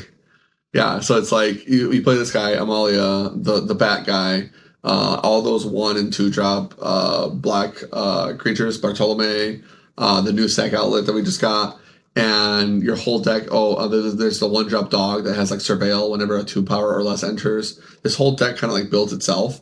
And I think he slots right into that. Right. And then you have your 4 copies of whatever it's called, return everything to the battlefield. And this guy really likes that because then you just like sack them all again. You know what I mean? Right, and like you've got nesting bots, so you can like sack bots, itself, that's right make another dude. Exactly. I've also started my engines. Yeah, I played this standard list in Pioneer, like no changes except for I had Amalia, and I was like, oh, this is banned, but I just played it anyway because I forgot. Right, and it was like playable. Like I almost beat the Overlords deck in Pioneer with this standard deck. So like this I think this card is really cool, and the deck itself is something I want to try out. Yeah. That's it on like what I had. There are so many more cards than just this. Oh, this was just like my short list. Sure. Of like what I think is going to be exciting for. Now we're jumping into some limited excitings. Yeah. So as we've done previously in the last couple pre-releases, which I think has worked really well, we're just going to talk about one common and one uncommon that I'm like super jazzed about in each color. I didn't talk about multicolor. You can if you want to like quickly look up at the end. But we're already running long. As Multicolored is fake. First with white. This card is Knight Luminary. It's a 3/4 human knight, 3/2. When this creature enters, create a 1/1 white human soldier creature token with warp, 1 and a white. Yep. So this card has always been good. It's always a 4-drop. When it enters, make a body. Awesome in every format. What I love about this is that now you have the option to turn 2, make a dude anyway. Mm-hmm. So this can make a total of like 3 rectangles. Yeah. Just on this one card. Yeah, and it's crewing on the way out. Oh yeah. Oh my gosh, yes, it is. It is also crewing your spacecraft on the way out. This is going to be great for like the trying to make lots of token stuff. Mm-hmm. So if you're doing sacrifice stuff, this is great. You probably will even play this in your other white archetypes as well. It's a sweet card. Yeah, sure. I like it a lot. The next card is Honor. This is probably going to be I love the card name and like the art like a lot. Oh yeah. It just makes me feel like being knighted. Right, exactly. You know? It's just honor. Oh man, that's so cool. Yeah, like if this was like a standard or modern playable card, you'd be like honor. I'm like, oh, that just sounds good. That sounds like I casted a spell for sure. What's awesome is that in black, in white, and specifically within green. I mean, green white is the archetype that cares about having 1/1 counters, and I think that it's very, very supported. And this card, and like, but what those decks usually lack is the ability to draw. And so Honor is 1 white, sorcery, put a 1/1 counter on target creature, draw a card. Yeah. You're going to put this in every white deck because it's a pump and a draw spell. I kind of wonder if like Pioneer would play it in like the favorite Hoplite deck? Yeah, the Illuminated Virtuoso deck, you know, because it's kind of like that one flashback card that they play. You put a counter on a guy against Vigilance. Oh, yeah. Now you're drawing. That might even be better than the one card where it's like, give it +1/0 until end of turn. Oh, Defiant Strike? Yeah. Yeah, it might be. Because this, I mean, it's not instant speed, but it is like... You're usually not instant speeding anyway. Right. Usually. But... Because the counter is permanent. Yeah, I like the counters permanent, and I do like that if you're doing counter synergy, it is doing some cool stuff. Because don't we have like counter synergies already in standard as it stands? Like, I mean, this is pretty good with Tifo. I'm just saying. So good. But yeah, I mean, Sanction Veil and this guy, and like if there is like a counters deck, like you could kind of do some crazy stuff. I mean, that'd be pretty cool. So crazy. Wasn't there a guy that was doubling counters? I remember there was something to do with like counters. Oh, there's multiple guys that double Bristly Bill is kind of cool too. Maybe there is a counters deck to be built. That's not necessarily just charge counters, just like +1 counters. Oh, for sure. I have to look around and see what other cards, because like I'm pretty sure there's one that like starts going crazy, like doubling all of your guys' 1/1 counters. Maybe it's from Outlaws of Thunder Junction, because I remember Outlaws having a lot of counters synergy as well. Yeah, there might be. It's just I think you're right. I just don't know it off the top of my head. Yeah, and I'm so tired right now from like I just can't think about the card for real. But I honestly I want to try to cook. Hit me up if you know in Discord what I'm talking about, because I know somebody knows. Yeah, let me know in the comments. I'm definitely forgetting something here. Next card we got Selfcraft Mechan. Yeah, this is I hate that name. Yeah, I hate the name too. I think Mechan sounds weird. Yeah, Mechan. I don't like that. 3 in a blue, artifact creature, robot, artificer. When this creature enters, you may sacrifice another artifact. When you do, put a 1/1 counter on target creature and draw a card, and it's a 3/4. Oh, that's so good. It's so good. And right now, any creature. Yes. And blue-black specifically is like artifact control. And so like a lot of blue and black care about artifacts, and you'll have tons of artifacts. So you can like just sack anything. But then beyond that, black also cares about void. So it cares about non-land permanents leaving the battlefield. So you can sack your artifact, draw a card, put a counter on something, and then be like, cool, play the whatever trajectory is for 1 black, -10 something. Like this goes so hard. And it's a common. Right. Crazy. Another one. Yeah. Mechan Assembler. I guess I just picked this just some Mechans? I just triggered you. I am triggered. Purpose. I hate that name. 4 and a blue artifact creature, robot artificer. Whenever another artifact you control enters, create a 2/2 colorless robot artifact creature token. This ability triggers once each turn, and it's a 4/4. You just play another artifact creature, and then you're also making another creature. Like this goes wide so hard and so fast. Like this is nuts to me. Yeah, there are a lot of artifacts in the set, so playing them together, why not? Yeah, play these great. Robot artificers. I mean, there seems to be a trend here with these mechanites. Yeah, play a spacecraft, make a dude. Play make a lander token, make a dude. Like Right. so many things, just make a dude. Moving into black, Grav Kill. Was this supposed to be Grave Kill, and they decided not to? No, it's Gravity. There's a black hole in the artwork. Hot. That sign won't stop me. I can't read. That's why it says it's this creature or spacecraft. You're sucking them in. Yeah. Pause. 3 and a black. Pause. Jeez, even this late. I got that quick. I'm proud of myself. 3 and a black. Instant. Exile target creature or spacecraft. I also feel like this just could be... I mean, as far as limited goes, this ability is usually a 5-drop. So I think this is pretty strong. Well, and if they invest a lot into their spacecraft, then you're just like... And it's instant speed. Like, would you even... I mean, think about it like this. At one point in Standard, this was a $15 rare. But it also had Planeswalkers. Yeah. Which don't matter in this set, theoretically. Unless, like, your opponent does get Tezzeret and he starts going crazy. Yeah. I don't think he's, like, a limited card, though. I think Tezzeret's mainly for constructed. Yeah. I just, like, feel like, right, if you're playing into Naya Enchantments and you hit it Overlord, or if you're playing to blue-back mid-range and you hit Enduring Curiosity with this... I mean, even... so, like, we're talking about limited, right? And whether or not this is playable, I could see this being a 1-of in some Standard decks. Yeah, absolutely. So, like, I think the power level's for sure there. Yeah, I think this card's crazy. Instant speed exile matters. Exactly. And exile for 4? Anything. Right. You can exile anything.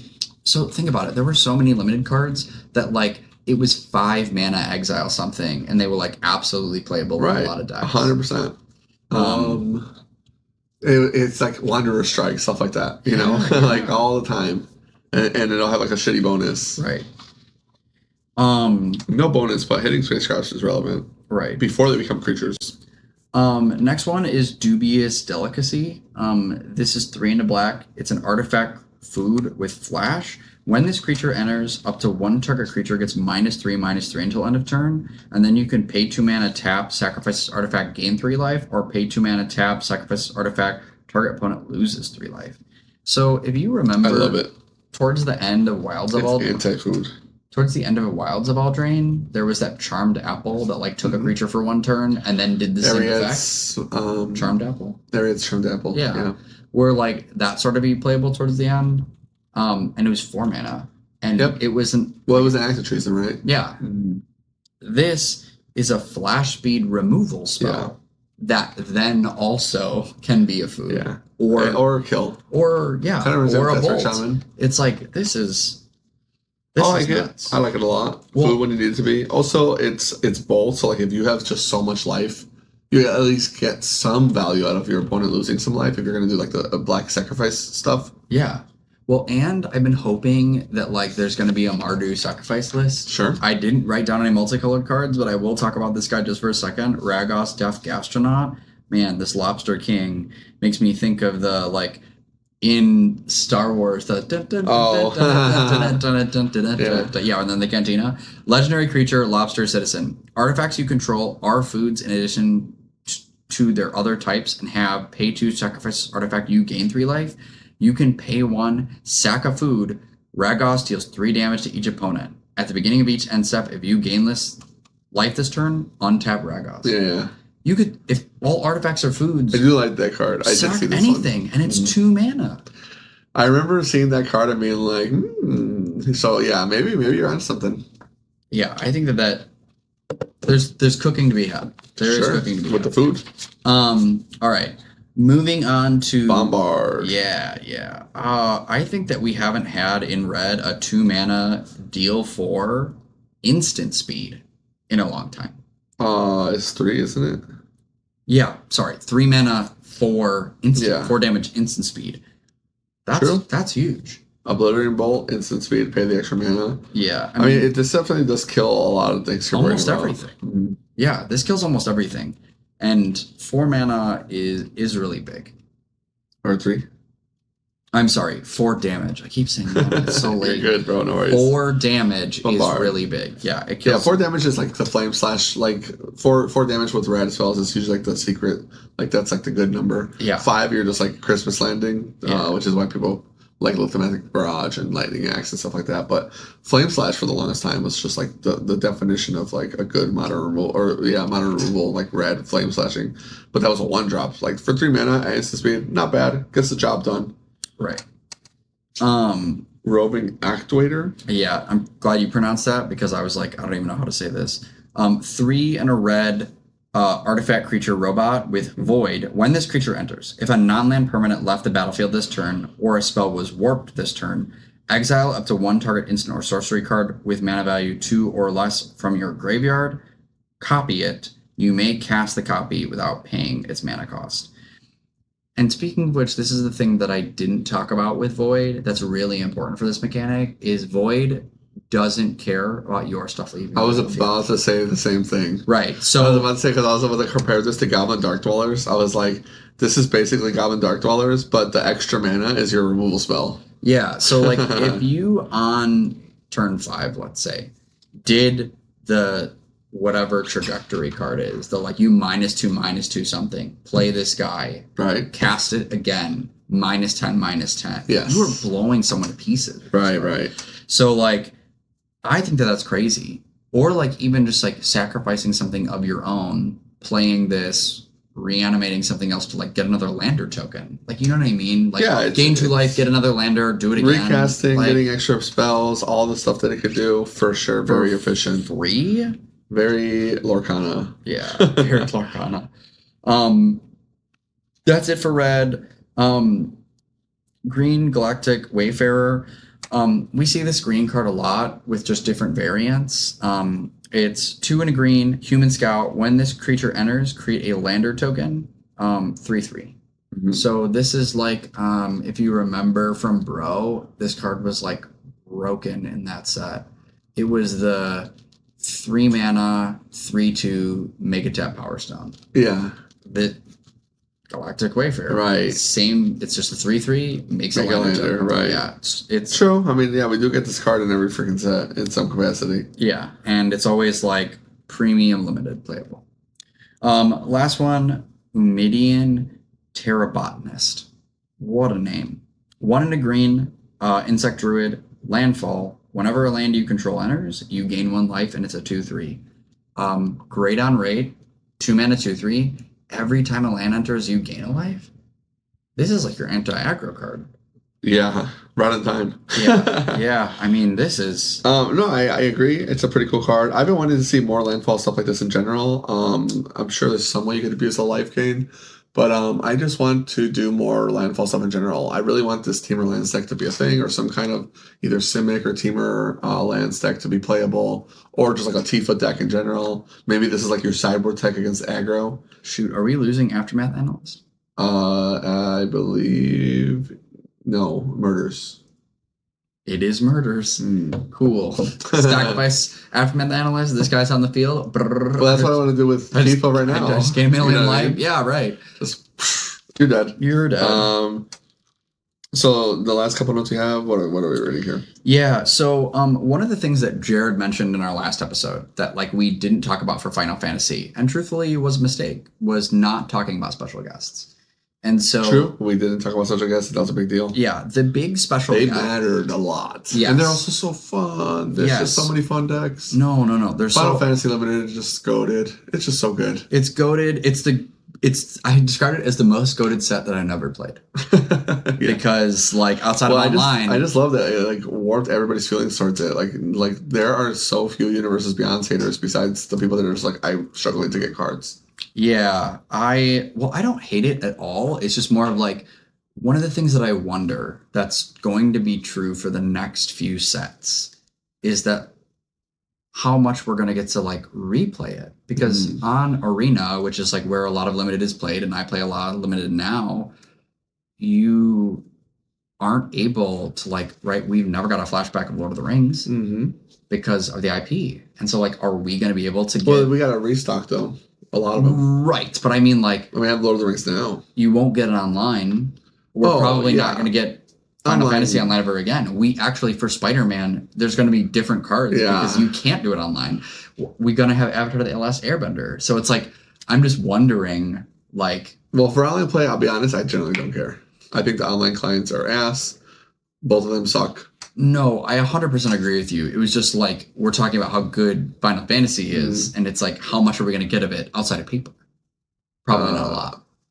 Like, online only? Is that what you mean?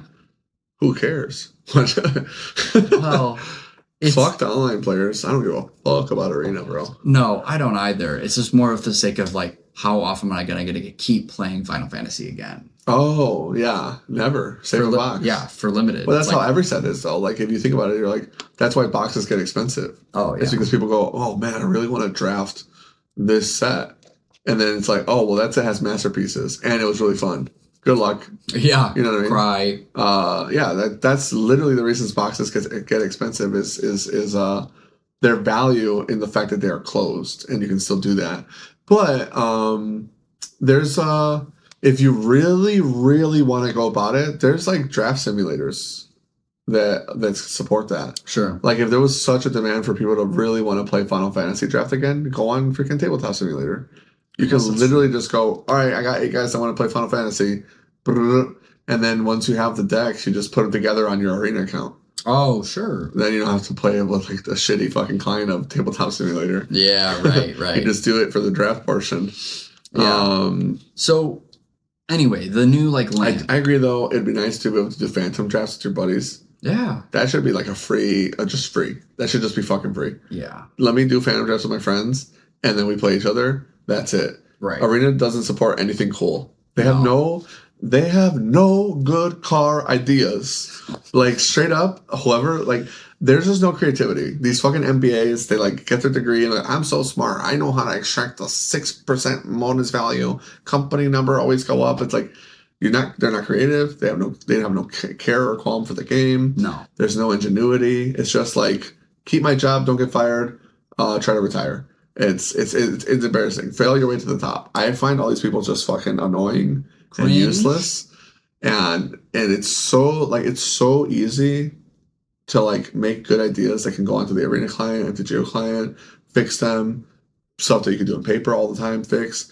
Like obviously they're doing a lot of things right, but the amount of slam dunks that like I'm like, why don't they do this? And then they don't for like 4 years. All of a sudden it's like, oh wait, maybe we should not have set draft boosters separate. You know, like who's the fucking dumbass that's making these decisions?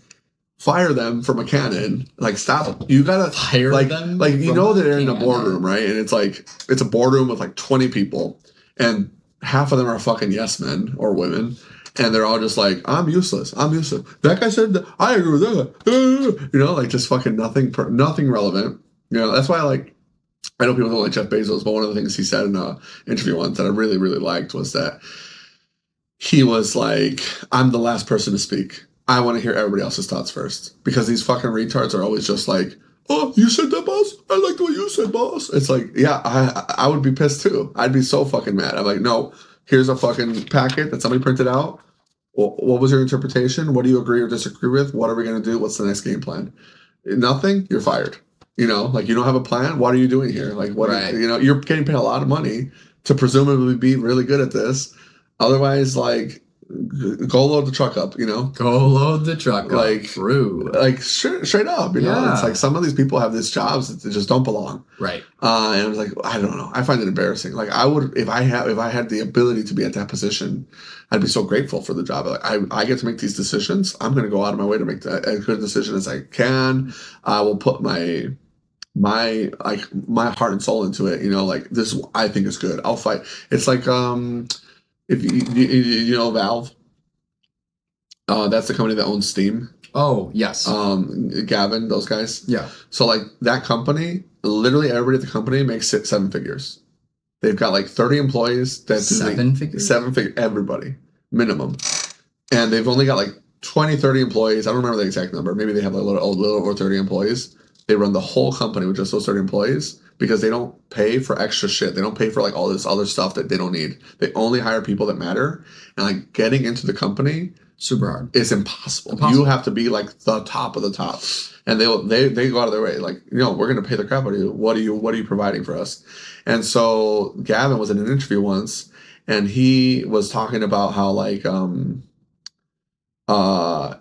his like meetings would be like him and his guy, like you and I, or me and Todd, for example, just in an office, just fucking arguing. It's like yelling at each other. Like, this is bullshit. I think it should be this. You don't understand shit. No, I think it's this. You know, like that kind of like very passionate about what they're talking about. Yeah. And like some third guy would come in and be like, oh, fuck. And it's like, are you in or out of this conversation? You know what I mean?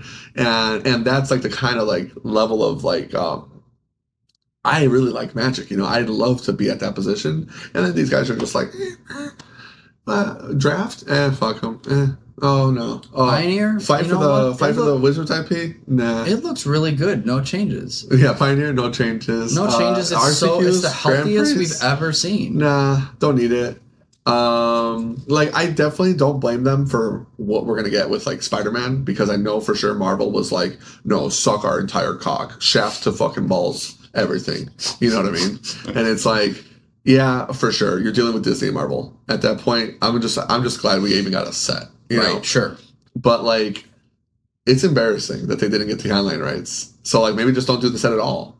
Yeah. You know? If you can't make a deal, just don't do it. Yeah. It's gonna be like really fun, and that's gonna be something that like we'll have to set time aside for to be like, oh, this limited format is paper only, and like. Well, no, it's gonna be online. Well, no, the cards are supposed to be different. No, they're the same cards. They're different art and names. Art and names. Got it. So like Spider-Man online is going to be Web Guy. So it might be Web Guy. Vomit. Maybe it'll be this guy. I'm Web Guy, you know. Cringe. I'm Googling shit. That's hilarious. I think it's really funny. And honestly, because I mostly blame Disney and Marvel for this issue, like for sure. I know for sure they weren't coming to the table. I'm afraid of the mouse, so I understand. Yeah. So like the fact that they didn't get that digital rights, and they probably pressed them as long as possible, and then Disney was like, nope, for sure they're gonna cave. And then once he went, we just don't have time. Fuck it. This is the backup plan, you know. And it sucks because in theory they're paying extra money for extra art, for extra everything, and that's going to be that much more expensive, which means they're going to front load the cost of the customers, of course, and it's hard to blame them. That cost is on me. Right. It's hard to blame them because company, and they have to do what's right for the company, which I can appreciate to some degree. Hasbro's so poor. Well, not that they're poor, it's just like, if they're paying double for a product, it is what it is. Yeah, yeah. It is what it is. The cost is higher. But it is digital, so like don't try to fucking fuck us, please. I know you guys are making bank on Arena. So much money. Like Arena definitely could be a way more feasible model and still make them a lot of money, but they make it like they're just really squeezing everything out of it, which is why I installed it. I was like, I can't support this. It's just so much water out of the rock, and I just don't have any water to give. You know, I don't got it. I don't have the time to play it, which means I always fall behind, and I don't have the money to spend on it. Right. So it is what it is. Paper Magic for me, my cards keep their value. I can always sell them, and I own them in paper and online. I don't have digital rights because companies are fucking evil. You know how that goes. Anyway. Rant aside. Second rant of the show. Damn, 2 rants on one episode. Rants. You're welcome. We're getting better about that. Yeah, you're welcome. So the special lands, for the most part, I think are not gonna impact limited until they do. Until they do, when someone in draft has an ancient tomb or like celestial colonnade or high market, and they're like, cool, I'll just sack the student, gain a life because it's gonna die anyway. Gain a life. Yeah. Oh, I go wider than you. That is actually going to be kind of crazy with Manlands. Yeah, I think Lumbering Falls and Colonnade are cracked for limited. Yeah, there isn't a lot of fixing, but like when you do have someone pass you, like, oh, I just got past a Sacred Foundry, and then, oh, I got past a Celestial Colonnade, and then, oh, look, now I can start to do weird soup stuff. Yeah. It won't be a problem, again, until it is. If anybody passes me a Sacred Foundry, I'm going to just leave the draft. I'm like, no, I'm good. Thanks, man. Got my $20. Right. I'm out. The special guests, there are very few in this set outside of the like tons of lands that we're getting, but the ones that I think that are super gonna matter, Nexus of Fate. Cool, I do something crazy, I take an extra turn. Green Sun Zenith. Fate is crazy. Burgeoning. Burgeoning is crazy. Burgeoning is the one that if they play land, I can play land? Yes. Yeah.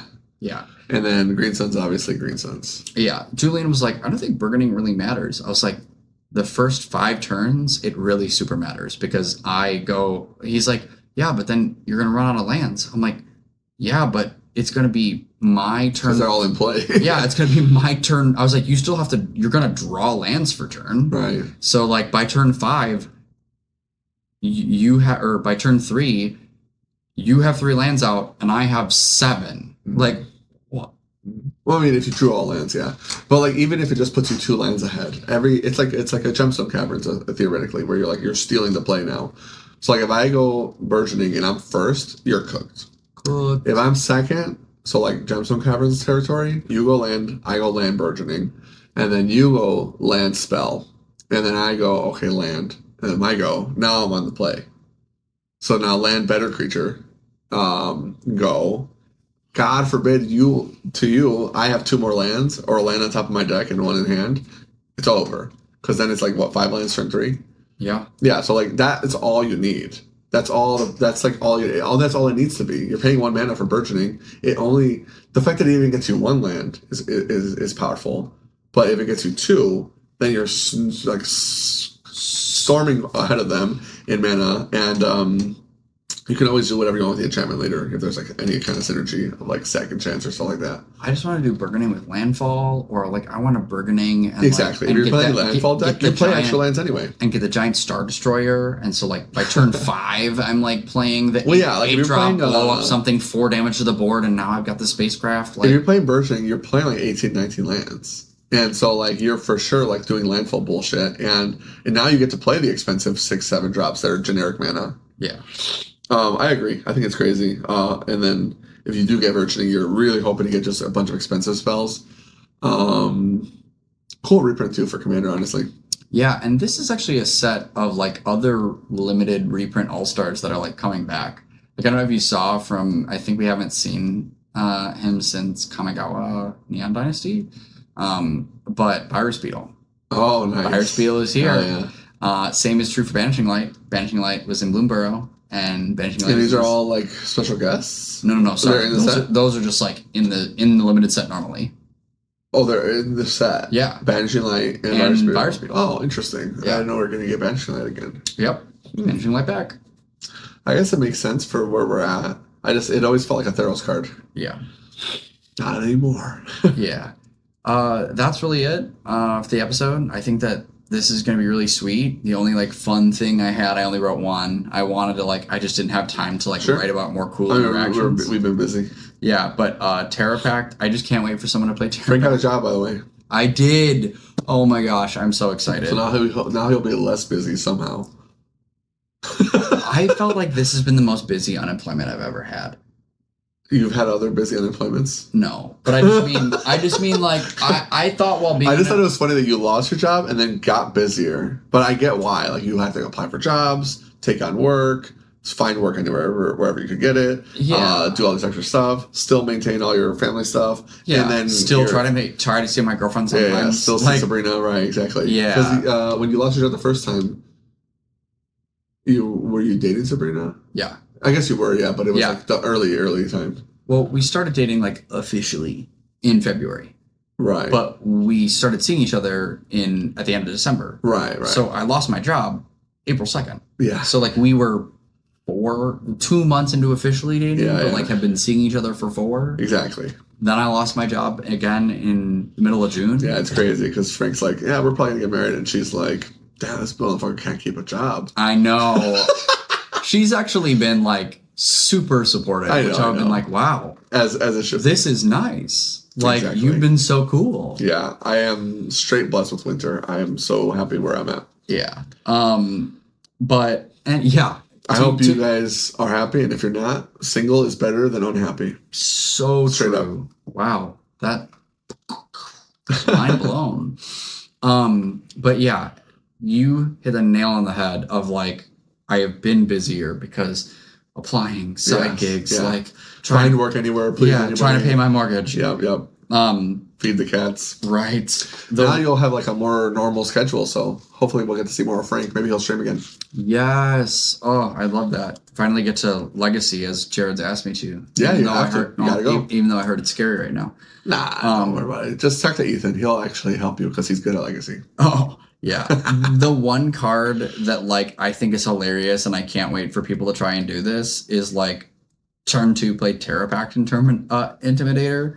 This card says, when this creature enters, target opponent may have you create 2 lander tokens. If they don't, put 2 1/1 counters on this creature. I just can't wait for someone to be like, will you let me do it? Pressurize or like repressurize or whatever it is, and be like, no, you're not going to get the thing. That's funny. They're like, can I make this a 4/3? I like this kind of cards. I just, every time you give your opponent the decision, we've learned about this. Actually, we got to talk about it a little bit with when they gave us Riot. Yeah. It's like when we were talking about Riot effects. I used to love Fnatic as Xenagos in Born of the Gods standard, but it was like tribute. And so like your opponent got to pick if they got the counter or not. And Rhythm of the Wild, Riot, all that stuff was like literally the opposite. I get to pick if they have haste or a counter. Right. Fuck you. And it's like ability was okay in Theros, but that's because some of the cards had good support with it. In Gruul, like aggro for like Ravening Legions, it was like, oh, I get to pick. This is so much like the aggro decks were cooking. Like Gruul was like actually stomping. Yeah. Which is funny. I just like that. So like this, this is an ability. Like another one, like, hey opponent, can you make a decision based on my card? Oh, it's bad for me. Yeah, that makes sense. I just feel like there are going to be people, at least in pre-release and especially like early online, that are going to be like, this card's crazy, and then like your opponent just immediately kill spells it, and you're like, you should play that unlimited. I'll be honest. Like half the players you're playing against are going to play it incorrectly. Yeah, absolutely. And 2 landers is fucking big. That's why I'm like. Plus, it's still like dice removal. Like it's not a bad card. Yeah, it's just watch out for somebody that's good. Yeah, you're gonna get a opponent dipped, and you're gonna be like, oh, all right, but it's a 2-drop, isn't it? Yeah, 2-drop is still pretty good for like a 2 mana 4/4 or double rampant growth. Yeah, well, 2 mana 4/3 or double rampant growth. Yeah, still powerful. With that being said, anything else to talk about? That's it. I'm so excited for this set. I just you wait. I think this one is going to be a banger. Hell yeah. You heard it here first, folks. I agree, though. Edge of Eternities is going to be crazy. They underprinted it because they hate us, and they messed up. It's going to be awesome. Come to pre-release. If you're local, we're going to have a good time. I just actually talked to the taco lady next door. She's coming back? She's coming back. She said she might do glizzies this time, so we'll see what she does. Glizzy? I was like, hey, whatever. Just make stuff. Just make food. We need food. We need it. Anyways, yeah. This Big Apple Bagel is closed too soon. I gotta be up in like 7 hours, so we're gonna call it here. And 2-hour episode, pretty short for a pre-release one. Yeah. And our world record episode finally was last episode with Jack. If you haven't seen that, go check it out. We hit over 100. Nice. 100 on long form content. I'm like, that was cool. I can't be any more jazzed about the podcast. Plus, it was fun to have Jack on. I really want to have him on as a guest again. If you liked Jack on the show, let us know in the comments, because we'll definitely bring him back if it's something that you guys liked. And if you guys like just having more guests, we could just start regularly. Yeah, we could every other month having like every 3 or 4 episodes, have another guest. It's something we can definitely do. We have a lot of people that are interested, and a lot of people that I would be interested in getting if we can get them on the show. Would be a good time. I'd also love to have some more repeat guests. It'd be pretty cool to get Adam or George or whatever back on the show again. It's been a long time since we talked to them. Get the Lorcana champ back. Exactly. Yeah, we can get Tommy back on the show for sure. Well, with that being said, shout outs, Nancy Steroids, intro and outro music. Shout outs to our Patreons as always. You guys are the best. Shout outs to Sal, MTG Chicago. Please check out his channel. Give him a sub if you haven't. He does our thumbnails. He helps us with the editing. He lets us borrow the camera we're using. I record all my gameplay at Borsat Gaming for him and his channel, and we give him the videos, and then he is the reason why you guys get our episodes out really fast and not have to worry about Frank or I touching the editing. He's so good. He is great. Shout outs to everybody that's just here watching the show for free. If you can check one more time, if you're subscribed, or like, comment, hit the bell, all that jazz. Really appreciate it. Shout outs to Borsat Gaming for letting us record here, and it's pre-release this weekend, so hit me up. A lot of products are hard for me to get or ship to if you're out of state, but we always have singles, and we're always happy to ship singles out and get you some Borsat tokens too. Put in the order notes if you want me to send you Borsat tokens and stuff like that. We've got a lot of cool products coming up pretty soon, and Todd actually cooked and worked on some like token packs that are like all the tokens, like 1 through 25 or 26 through 50, that people can just like buy now online, so that they don't have to like go out of their way to ask. It's like, boom, here's your tokens. I think that's amazing. And I think that could be amazing for like some of our patrons that aren't in state. Yeah, exactly. I am actually shipping together. Josh a package because he's one of our patrons. Josh asked me on Discord yesterday if I could ship him another care package of tokens for California because he's in San Diego. I was like, hell yeah! So you can start passing them out there. Absolutely. And then if you're on the Patreon, let me know. Like anybody that's like what's it called? Once we can send them some tokens out of state, I'm happy to ship them. Well, and we can do that too for tournaments now. Like you could just send me to a tournament with. Yeah, actually, speaking of that, I did that for Jack. Todd fucking cooked. I actually didn't give it to him last week, which I should have when I had him on the show, and I had him right here. Oh my gosh, we could have missed opportunity. Jack asked us to make him goblin tokens of the Boar Hat Goblin, and then he was going to sign them. Todd was like, hey, I could print your signature on it. But he's like, no, I want to hand sign them.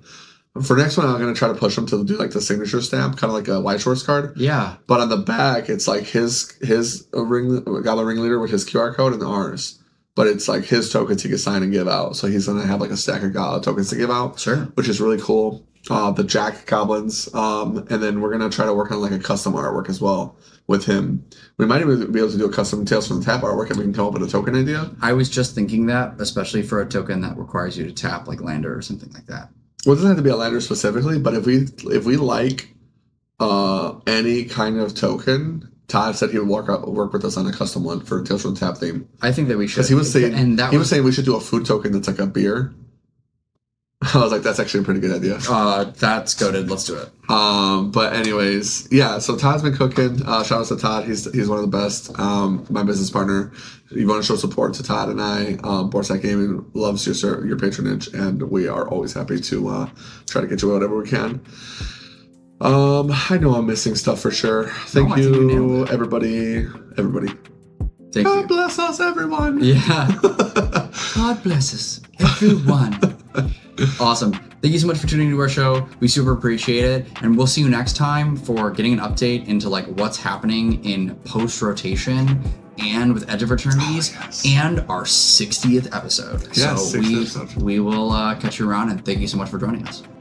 Have a good one. Peace.